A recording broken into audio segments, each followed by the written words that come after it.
You ask Tiger to calculate. This deals with linear inequalities with one unknown. The final result is u greater than -20. Let's solve it step by step. Group all constants on the right side of the inequality. Subtract 3 from both sides.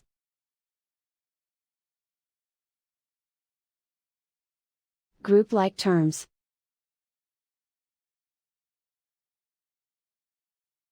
Simplify the arithmetic.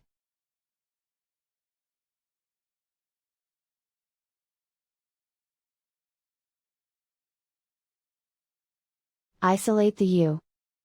Multiply both sides by inverse fraction 2 over -1. Whenever you multiply or divide by a negative, reverse the inequality sign.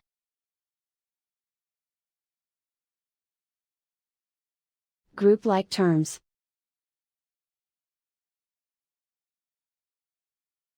Multiply the coefficients.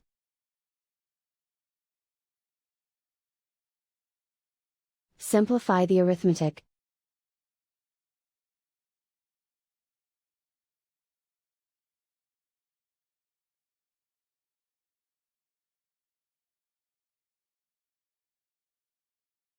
Plot the solution on a coordinate grid. And so the final result is u greater than -20.